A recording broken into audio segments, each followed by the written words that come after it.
අපි තමයි ඉතින් බයිසිකල් නම් කියලා හිතනවනේ. පොඩි අමුතු කික් එකක් තියෙනවා. ඉතින් ඒක වේගෙන් යනකොට කොල්ලෝ ඒ බයිසිකලයක් අතර ගත්තට පස්සේ එන ආතල් එක වෙනම ආතල්ලයක්. එෆිසෙට් එක. එකපාරට මෙහෙම වැන්නේ. කෑලි දෙකකට කැඩිලා මිනිස්සු මෙතන යට වෙලා මැරිලා තින්නේ කවුද කියලා හොයනවා. එදායින් පස්සේ බයිසිකල් භාවිතා කරන්නේ නැත. අර මේ අන්තිම තප්පරේදී අම්මා තාත්තා මතක්. ඒක නම් මගේ ජීවිතේ අද වෙනකන් අම්මත් අක්ක නොවන සිදුවීම් වලින් එක. අපරාධ මේ වගේ දෙයක් කරගන්න එපා. බොහොම පරිස්සමින් යන්න. ඔයා මොන වැඩක් වුණත් බස් එක අර ඉස්සරහට ගත්තරම මාව අහුවෙනවා මේ බස් එක.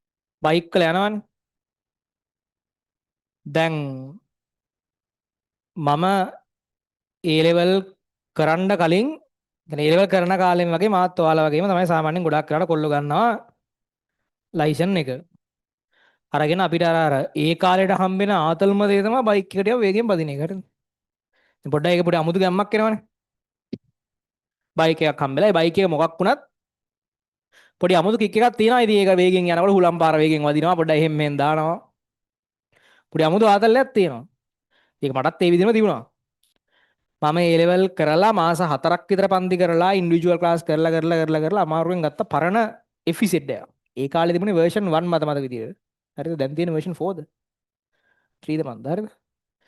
ඊළඟට මේ බයික් එකක් අරගෙන ඉතින් අර දැන් මම බයික් එක අරගෙන බයික් එක පදින්න පටන් ගත්ත දවසේම පටන් අරගෙන දවස් දෙකක් තුනක් යද්දිම මට හොඳට මතකයි මේ අපේ ගෙදර කට්ටියට බයික් එකක් තිබුණේ නැහැ. ඒගොල්ලන්ට තිබුණ සාමාන්‍ය වාහනයක්. බයික් එකක් තිබුණේ නැහැ. ඉතින් අපේ තාත්තා එහෙමත් එහෙම ලොකුවට බයික් පදලා නැහැ. අපේ පවුලේ කට්ටියකින් ওই බයික් කියන්නේ බයිසිකල් වලට හොඳ පළපුරුද්දක් තියෙන එක්කෙනා තමයි මාමා. හරිද? මාමා ඇවිල්ලා කිව්වා මේ ලයිසන් එක ගත්තට කමක් නැහැ. පරිස්සමෙන් පදින්න. මොකද ලයිසන් එක හරියන්න දෙතුන් පාරක් වැටෙන්න ඕනේ කියලා. හරිද? ලයිසන් එක හරියන්න. මටත් ඒක එච්චර ගාණක් ගියේ නෑ ඒ වෙලාවේ. අර ලයිසන් එක ගත්තාම අපිට හිතෙනවා නිකන් දැන් ඉතින් අපි කෙලින්ම අපි තමයි ඉතින් බයිසිකල් නම් කියලා හිතනවනේ. ඉතින් ඒ කාලේ මේ මට ඒක කිව්ව එක එච්චර තේරුනේ නැහැ. කොහොම හරි ඉතින් මං ඔහොම වැද්දා බයික්. මේ ඉතින් බයික් එක පදිනවා. ඉතින් ඒක මොකද්ද ඔය මාත් එක්ක හිටියා තා කොල්ලෙක් අපේ ගෙදර බෝඩ්ඩලා ඌ සෙකන්ඩ් ෂයි එකක් කරා. ඉතින් ඌ පන්ති වලට ගිහින් දානවා. ඒ වගේ මේ ඉතින් ඔහොම ගියා වැඩේ. හරිද? ගිහිල්ලා පළවෙනි අනතුර සිද්ධ වුණා.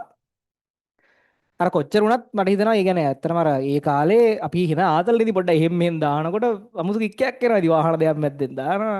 හරිද? මේ කොහොම හරි ඔහොම දාන්න ගිහිල්ලා වැලි ගොඩක් උඩින් ගිහිල්ලා ලෙස්සලා ගිහිල්ලා අරුයි මායි දෙන්නම බිම. හරිද? ඇතිල්ලීගෙන ගිහිල්ලා මම මේ හෙන සෙනග ඉන්න තැනක. හරිද?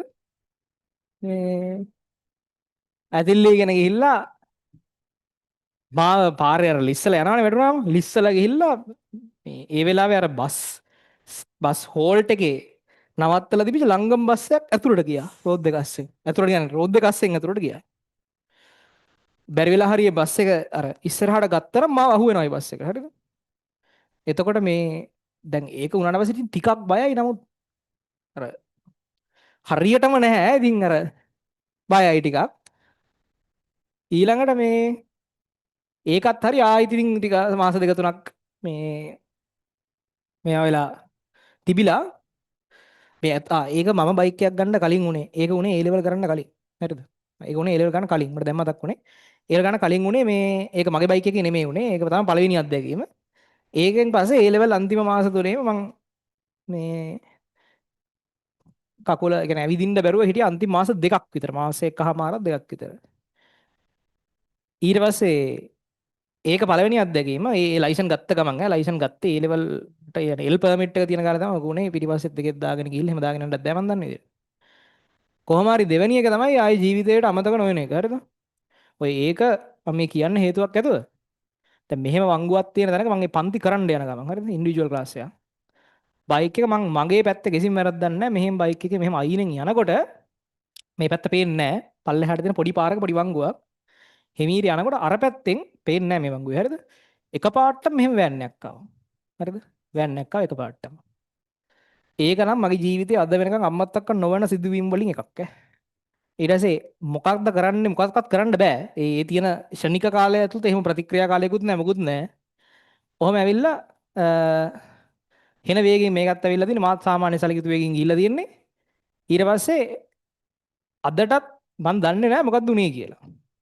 කොහොම හරි එකපාරට මෙහෙම වාහනයක් එනවා මතකයි. ඊට පස්සේ ආයිත් ටිකකින් ඒ කියන්නේ එතන එච්චර සෙනග ඒ සෙනග නැති පැත්තක්. ඊට පස්සේ ටිකකින් ඇහැරලා කියන්නේ ටිකකින් ඇහැරලා බලද්දි ඇහැරලා කියන්නේ ඇහැරලා බලද්දි මිනිස්සු මෙතන වට වෙලා බයිසි කියන්නේ මම මේ හරිය හරිද? මිනිස්සු මෙතන වට වෙලා බයිසිකලේ කෑලි දෙකකට කැඩිලා. හරිද? එෆිසෙට් එක කෑලි දෙකකට කැඩිලා අර ඉස්සරහා රෝදේ තියෙන මෙන්න මෙතන කෑල්ලෙන් වෙන් වෙලා මේක එක කෑල්ලයි මේක අනිත් කෑල්ල. බයිසිකලේ කෑලි දෙකකට කැඩිලා. මිනිස්සු මෙතන යට වෙලා මැරිලා තියන්නේ කවුද කියලා හොයනවා. හරිද? හරිද? ඊට පස්සේ දැන් මේ වගේ සිද්ධියකදී අපි මොනතරම් කියන්නේ මං හිතන්නේ අවුරුදු ගාණක එක්ස්පීරියන්ස් තියෙන මිනිස්සුන්ට කරන්න තියෙන දේවල් හරි අඩුයිනේ. කරන්න දෙයක් නැහැ නේ. ඊට පස්සේ මට ඇත්තටම එහෙම ලොකු තුවාලයක් නැහැ පොඩි තුවාලයක් තිබුණා මම කකුල මක් කර තුවාල වෙලා. ඒත් කියන්නේ හොස්පිටල් ගෙනියන්න උනා මොකද මිනිස්සු මේ පැත්ත කියන්නේ ඒ බයිසිකලේ කැඩිලා කෑලි දෙකක් විසික් වෙලා තියෙන හින්දා මිනිස්සු හිතන්නේ කොහේ හරි මැරිලා වැටලා තියෙද්දි අනිවාර්යෙන් ගියපු එකා කියලා. ඒක ජීවිතේට අම්මත්තක වෙන්නේ නැති සිද්ධියක්. අන්න එදා තමයි ලයිසන් එක හරි ගියේ. හරිද? එදායින් පස්සේ බයිසිකල් භාවිතා කරන්නේ නැත. ඒ කියන්නේ අර මුලින්ම හෙඳම ගැම්මෙන් එහෙ මෙහෙ උඩ දාගෙන පුළුවන් තරම් දඟලනවා. හැබැයි ඒ වගේ සිද්ධියකදී අම්මා තාත්තා මතක් වෙනවා මෙන්න මේ අන්තිම මොහොතේදී. මේ අර අන්තිම තප්පරේදී බ්‍රේක් ගහන්න කලින් අම්මලා තාත්තලා මතක් කරනවා. හරිද? ඒක කියන්න තේරෙන්නේ නැහැ. මොකක්ද උනේ කියන්න දන්නේ නැහැ. මොකක් හරි පිනකට. ඒක වෙන විදිහක් නැහැ ඒක බේරෙන්න. මොකක් හරි පිනකට වදින්න කලින් මම බයිසිකලෙන් එළියට විසික් වෙලා වගේ දෙයක් තමයි මට හිතෙන්නේ. සහ මේ මිනිසුත් කියන්නේ මිනිසුත් හිතන්නේ වදින්න කලින් මම බයිසිකලෙන් විසික් වෙලා වගේ එකක් හෝ නැත්තම් වැදුණා. මොකද මාව කොහොම හරි මේ වාහනේ අපිලා නැහැ. හරි. ඒක දන්නේ නැහැ හරියටම විස්තර කරන්න අමාරුයි. අර මම ගිහිල්ලා විසික් වෙලා කියන්නේ හොඳ හෙල්මට් එකක් තිබුණා අවුලක් නැහැ ඔලුවට ඩැමේජ් එකක් නැහැ සහ අර මං වැදිලා තියන්නේ පාරේ නෙමෙයි බිත්තියක නෙමෙයි නිකන් අර සාමාන්‍ය අර බිමක ආනියක් නැහැ. ඒක අර මේ අන්තිම තප්පරේදී අම්මා තාත්තා මතක් කරනවා. හරි. එදා ඉඳන් පස්සේ බයිසිකල් පදින්නේ නැහැ. සාම කියන්නේ මොකක්වත් ප්‍රවාහනේ සඳහා පාවිච්චි කරන්නේ. නමුත් ඉතින් අර යාළුවෙක්ගේ බයික් එකක් තිබ්බා සමහරට නැහැ එහෙම ගිහින් බලනවා. ඉතින් කියන්නේ අර අවමයි සෙල්ලම් දාන්නේ නැහැ සරලව. තාම අඩුයි 40 විතර යනවා. හරිද? ඒක වුණාට පස්සේ තමයි තේරෙන්නේ. ඒක වෙලා ඒක විස්තර කරන්න ඉතුරු වෙලා ඉන්න මිනිස්සු පොඩ්ඩයි ඉන්නේ. يعني මෙහෙමයි මෙතන වෙන්නේ කියන එක. මේ අන්තිම මොහොතේ මතක් වෙන ගොඩක් දේවල්. හරි. ඒ හින්දා පරිස්සමින් එලවන්න. බයික් පදින්න එපා කියනවා නෙවෙයි. මොකද අන්තිමට ඔයා මේ අවුරුදු 19ක් 30ක් විතර මහන්සිලා අම්මලා තාත්තලා පොඩි කාලේ අර පොඩි උන් දිහා බලන් ඉන්නකෝ. අවුරුදු 1 2දී උන් කොච්චර එහෙම වදින්න බලවන්ද කියලා. ඒ ඔක්කොම ටික බලාගෙන පරිස්සම් කරලා අවුරුදු 20ක් තිස්සේ කණ්ඩ බොණ්ඩ දීලා පන්ති ගෙනිහිල්ලා උගන්නලා තමන්ගේ ජීවිතේ ඔක්කොම ආතල් කුඩු කරගෙන අම්මලා තාත්තලාට කරන්න තියෙන ගොඩාක් දේවල් බලන්නකො ෆිල්ම් එකක්වත් බලන්න යනවාද අම්මලා තාත්තලා හරිය අඩු වෙන්න යන්නේ. ඒ ආකාරයේ සියලු මාතල් කුඩු කරන වලට වියදම් කරලා හදලා අන්තිමට මේ මට්ටමට ගෙනාවට පස්සේ බයික් එක සෙල්ලමක් දානවා වගේ පොඩි ආතල්යක් ඉඳලා ලෝකේ ඕන තරම් ආතල් තියෙනවා. හරි. අර වගේ මේ මොහොතේ ගන්න තියෙන පොඩි ආතල්යක් හින්දා ගිහිල්ලා විනාශ වෙන්න එපා. හරි. ඒ කියන්නේ ඒක මාර අත්දැකීමක්. ඒ කියන්නේ අපරාධය. ඒ කියන්නේ අම්මලා තාත්තලා එහෙම පට්ටපව් ඈ හිතන්නකෝ ඔයාලා අවුරුද්දක දෙකක ඒ ලෙවල් වගේ පොඩි කාරණාවකට ලොකු හීන තියන් ඉන්නවා. හරි. නැත්නම් අනාගතය ගැන මෙහෙම හීන තියන් ඉන්නවා තාම කවදාවත් තිබිච්ච දේ නැති දේවල් ගැන.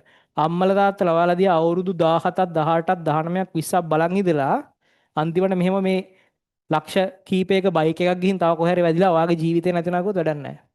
ඒ හින්දා ඒක ගැන ඉතාම පරිස්සම් වෙන්න. පහුගිය කාලේ තිබිච්ච දේවල් බයිසිකල් පදින්න මන් දන්නවා මේ කොල්ලෝ කාලේ ඒ කියන්නේ කොල්ලෝ ඒ බයිසිකලයක් අතර ගත්තට පස්සේ එන ආතල් එක වෙනම ආතල්යක්.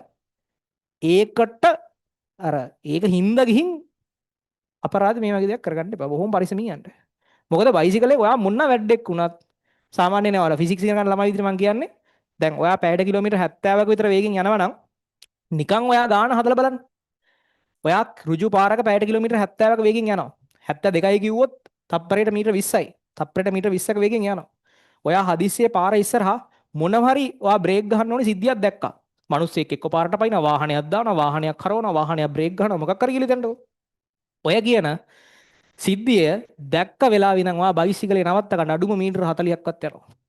හේතුව බයිසිකලයක් නවත්ත ගනිද්දි ෆිසික්ස් පැත්තෙන් කියනවා නම් දේවල් දෙකක් තියෙනවා. එකක් තමයි thinking distance එක. හරිද?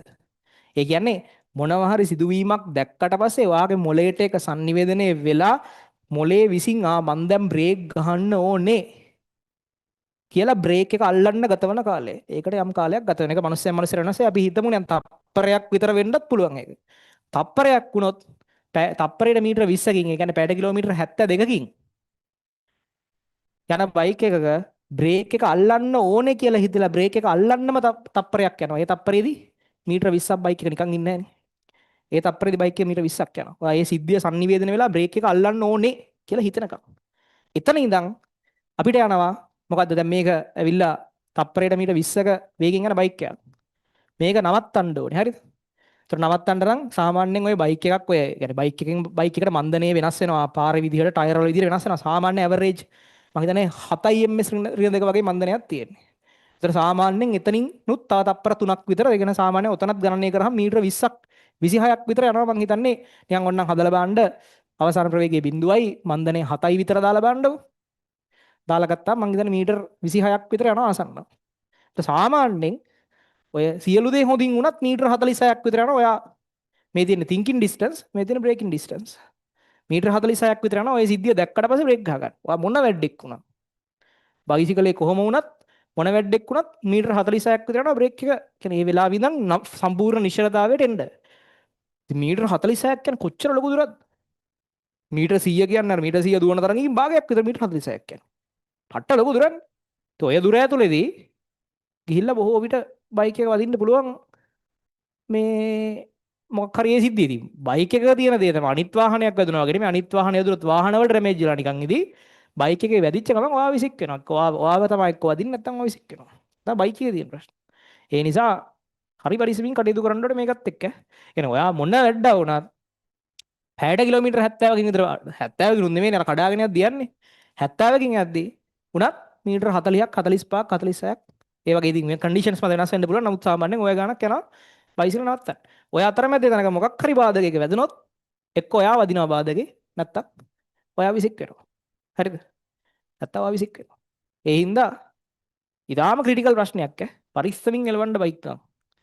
ඒක අර එහෙම සිටුේෂන් එකකට මුහුණ දුන්නට පස්සේ ඉතින් ජීවිතේ බේර ගන්න හම්බුනොත් ඔයාලට මේවා කතාවක් කිව්ව හැකියි. නැත්තම් හම්බෙන්නේ නැති වෙයි. ඒ හින්දා අපරාධේ මං කියන්නේ අර ඊට වඩා තව ගොඩාක් දේවල් කරන්න තියෙනවානේ. තව ඊට පස්සේ තව අවුරුදු වල විවිධාකාරයේ ආතල් ගන්න පුළුවන්. එක එක දේවල් වල එක එක එක්ස්පීරියන්ස් ගන්න පුළුවන්. අර වගේ එක්ස්පීරියන්ස් එකකින් අවුරුදු 19 20 21 මැරෙන්න හරි පූර්ණාබාධිත හරි වෙන්න හදලා කියන්න එපා. සෑහෙන්න සිටුේෂන් එකේද මේ වෙලාවේ මේ වගේ සිද්ධි ගොඩාක් වැඩි. අපරාධේ. සමහර විට අවුරුදු පහ කියන වාට ප්‍රොෆෙෂනල් බයික් රේස කෙනෙක් වෙන්න ඕන නැහැ කියන කතන්දරයක්. ඒතර ඒ සියලුම දේවල් ඒ කාලයක් එක්ක පුරුදු වෙලා සියලුම ආරක්ෂිත දේවල් එක්ක ආරක්ෂිත තත්වයට තේ ගිහිල්ලා ඒක කිසි ප්‍රශ්නයක් නැහැ. ඒක වෙන කතන්දරයක්. ඒක සෑහෙන්න පාලනය කරන තත්වයක්. ඒ නිසා අර දෙක වෙනස් පරිස්සමින් කටයුතු කරන්න. මම කියන බයිසිකල් පාවිච්චි කරන්න එපා කියලා නෙමෙයි. අනිවාර්යයෙන් පාවිච්චි කරන්න වෙනවා. ඒ වෙන එක බොහොම පරිස්සමින් යන්න. ඕක මතක තියාගන්න. හරිද?